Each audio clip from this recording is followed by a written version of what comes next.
November 27th, 1944, Dijon Air Base, France. The mission briefing was standard, but the atmosphere was heavy. The 415th Night Fighter Squadron was the tip of the spear. They flew the P-61 Black Widow, the most advanced night fighter of the war, equipped with SCR-720 radar, 4 20mm cannons, and 4.5 caliber turrets. It was a predator designed to hunt in total darkness. But the pilots were nervous, not because of the Germans. For weeks, rumors had been circulating in the mess hall. Pilots were landing with pale faces, shaking hands, talking about lights that followed them. Lieutenant Ed Schluter, a veteran pilot, didn't believe in ghost stories. He believed in horsepower and ammunition. Tonight, his mission was an intruder patrol over the Rhine Valley. The Rhine was heavily defended. Flak trains, night fighters, searchlights. Schluter climbed into his plane, named Boris. In the back sat his radar observer, R.O., Lieutenant Donald Myers. And tonight they had a guest, Lieutenant Fred Ringwald, an intelligence officer, squeezed into the gunner's seat. He was there to observe. Schluter started the twin Pratt & Whitney engines. Blue flames spat from the exhausts. "Let's go hunt," Schluter said. He didn't know that tonight the hunter would become the prey. The Rhine Valley, 2,200 hours. They were cruising at 2,000 feet. The night was pitch black. Below them, the Rhine River looked like a ribbon of dark oil. They were looking for German Heinkel 111 bombers or supply trains. It was quiet, too quiet. Lieutenant Ringwald, the intelligence officer sitting in the rear, looked out the window. "Lieutenant Schluter," Ringwald said over the intercom, "I have visual contact, 3 o'clock. Schluter looked right. He expected to see the exhaust of a German jet or a star. What he saw didn't make sense. It was a collection of 8 to 10 glowing red balls. They were bright orange red, like hot coals. They weren't flickering. They were steady. They were flying in a perfect line off the starboard wing. "Don, do you have them on radar?" Schluter asked the radar operator. Myers buried his face in the radar scope. He adjusted the gain. He scanned the sector. "Negative, Ed," Myers said, his voice tense. "The scope is clear. There is nothing there." "Look out the window, Don." Myers looked up. He saw the lights. "I see 'em," Myers whispered. "But the radar says the sky is empty." This is the first rule of aerial combat. If you can see it and the radar can't, it shouldn't exist. "Are they German?" Ringwald asked. "Maybe it's the new Me-262 jets," Schluter guessed. "Maybe they figured out how to jam our radar." Schluter decided to test them. He banked the P-61 hard to the left, diving toward the lights. "Arming guns," Schluter announced. He lined up his sights.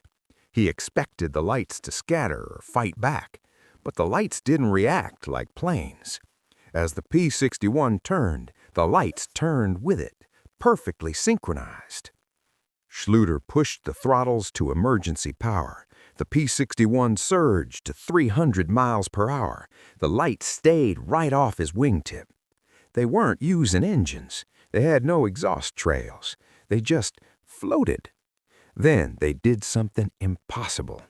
The lights accelerated, not gradually, instantly. They zoomed ahead of the American fighter at a speed estimated to be over 500 miles per hour, then stopped dead in the air, waiting for the plane to catch up. "They are playing with us," Myers said, sweat dripping down his face. "And they are playing with us." Schluter was a combat pilot. He didn't like being toyed with. "I'm gonna shoot them down," he growled. He flipped the safety off the 20mm cannons. He maneuvered the nose of the Black Widow to bring the reticle over the nearest red orb. But every time he got a lock, the light would simply slide away. It moved without inertia. Up, down, left, right. It was like trying to shoot a reflection in a mirror. Then the lights changed color. They went from angry orange to a blinding white, and they came closer. They moved from 500 yards to 50 yards in a blink. Now the crew could see them clearly. They weren't planes. They weren't rockets. They were spheres of energy. There was no metal structure, just light, and they were passing through the wings of the P-61. "They are inside the formation," Ringwald yelled. "They're right on top of us." The radio began to screech, static, a high-pitched squeal that hurt their ears. The compass started spinning wildly. The radar scope turned into a mess of white noise. The lights were affecting the plane's electronics. High over the Rhine, the chaos inside the P-61 cockpit reached its peak. The white orbs were phasing through the wings. The radio was screaming static. Lieutenant Slater was fighting the stick, ready to dive, ready to crash if he had to. And then, snap. Just as quickly as they appeared, the lights vanished. They didn't fly away, they didn't fade out, they simply ceased to exist. 1 second, the sky was filled with blinding energy. The next, there was only the cold, dark stars and the moon reflecting off the Rhine River. The instruments settled down. The compass stopped spinning. The radar scope cleared up. Silence returned to the cockpit. "Don?" Slater asked, his voice shaking. "You see anything?" "Nothing," Myers replied. "Scope is clean. Sky is empty." "What the hell was that?" Ron Wald, the intelligence officer, wiped sweat from his eyes. He was trembling. "That wasn't German. Germany doesn't have technology like that. Nobody does." Slater turned the plane back toward France. They flew in silence, and they knew they had seen something impossible. And they knew the hardest part was going to be explaining it to the brass. 0100 hours. Dijon Air Base. S2 Intelligence Briefing Room. Schluter, Myers, and Ringwald sat on wooden chairs under a harsh light bulb. Across the table sat Colonel Anderson, the head of intelligence. He looked tired. He looked skeptical. "Let me get this straight, Lieutenant," Anderson said, tapping a pencil on the table. "You were chased by Christmas tree lights?" "They were balls of fire, sir," Schluter corrected him. "Intelligent. They tracked our movements." "And they passed through your wings?" "Yes, sir." "Were you drinking before the flight, Lieutenant?" "No, sir." "Oxygen deprivation? Hallucinations?" "Sir," Ringwald interrupted, "I was there. I'm an intelligence officer. I saw them. Myers saw them. The radar didn't see them, but our eyes did. These things defied the laws of aerodynamics. No wings, no fuselage, no exhaust." Anderson sighed. He opened a file folder. It was stamped "Confidential." He threw a stack of papers on the table. "You aren't the first," Anderson said quietly. "We have reports from the 422nd, from the 415th. Pilot Charles O'Neill reported orange lights over Hagenau. Pilot Samuel Krasny reported a wingless cigar over Brassic. It's happening everywhere." The next night in the barracks, the word was out. The pilots gathered around a pot-belly stove. They were smoking Lucky Strikes, trying to warm up. "I saw him too," a gunner named Bob whispered. "Last week, over the Alps, red balls of fire. It paced us for 20 miles. "It's a Nazi secret weapon," one pilot argued. "Radio-controlled flares." "No," Myers shook his head. "If they were weapons, we'd be dead. They played with us. They were watching us." Detailed descriptions were exchanged. They glow, they turn instantly, they disrupt the radar. Someone held up a comic book. It was Smokey Stover, a popular strip at the time. The main character often said, "Where there's Foo, there's fire." "Let's call them Foo Fighters," Myers said. The name stuck. It sounded funny, but nobody laughed, because everyone in that room knew that the next time they went up, the Foo Fighters would be waiting. and the reports were getting stranger. It wasn't just lights anymore. December 1944. Daylight mission. Lieutenant Samuel Krasny was flying a P-61 on a rare day patrol. The sun was high. Visibility was perfect.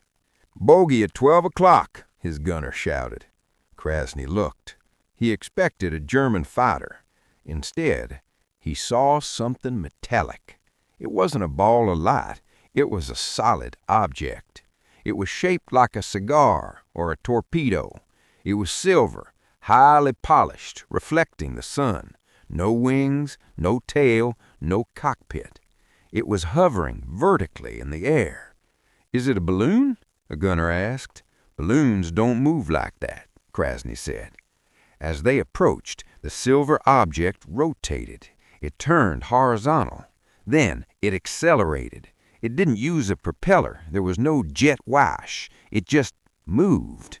It accelerated from 0 to 1,000 miles per hour in seconds. It disappeared into the stratosphere, leaving a sonic boom that shook the P-61.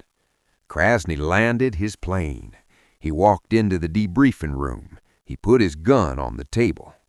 "I don't know what that was," Krasny said, "but the Germans didn't build it, the Russians didn't build it, and we sure as hell didn't build it." The Allied command was panicked. They thought the Foo Fighters were a German weapon designed to distract pilots or jam radar. General Eisenhower ordered an investigation. But the twist came from the other side of the lines. A captured German pilot shot down near Strasbourg was interrogated by the OSS.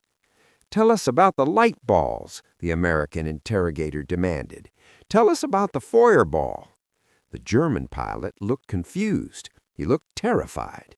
"The lights?" the German asked. "We thought they were yours." "What?"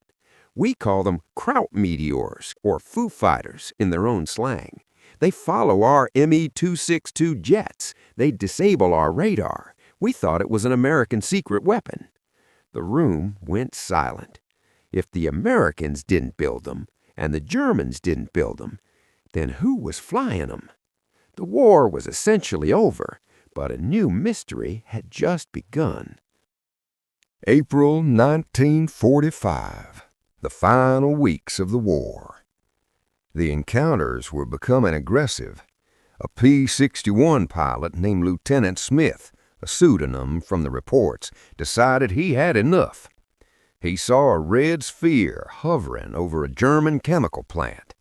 "I'm engaging," Smith radioed. He dove. He didn't just fire. He tried to ram it. He wanted to knock it out of the sky. He pushed his Black Widow into a terminal dive, speed reaching 400 miles per hour. The red sphere waited until the plane was 20 yards away. Then it pulsed. A wave of heat hit the cockpit. The plexiglass canopy felt like it was melting. The plane's engines cut out simultaneously. The electrical system fried. The cockpit went dark. Smith wrestled the heavy controls, pulling out of the dive just feet above the tree line. He looked back. The red sphere was still there, hovering, watching. It shot straight up into the clouds, leaving a trail of ionized air. Smith glided back to base, his plane dead. When the mechanics inspected the aircraft, they found the metal skin was magnetized. Compasses held near the wings would point to the fuselage, not north. May 1945. Germany surrendered. The guns fell silent. But for the intelligence officers of the 415th Squadron, the work was just beginning. A team of officers from Washington, D.C. arrived at the base. They weren't wearing uniforms. They wore dark suits. They went straight to the camera room. Every P-61 had a gun camera that recorded what the pilot was shooting at. The officers confiscated every reel of film labeled Foo Fighter or Unknown Lights. They interviewed the pilots. They told them, "You saw nothing. You were tired. It was St. Elmo's fire. It was Venus. It was a reflection." But St. Elmo's fire doesn't fly formation. Venus doesn't track you on radar. The pilots knew what they saw, but they were ordered to silence. The Cold War was beginning, and the U.S. government didn't want panic. They wanted to figure out if the Soviets had the technology. Years later, scientists tried to explain the phenomenon. Theory 1, ball lightning. Rare spherical lightning. But ball lightning lasts for seconds, not minutes, and it doesn't chase planes. Theory 2, secret German weapons. The Feuerball drone.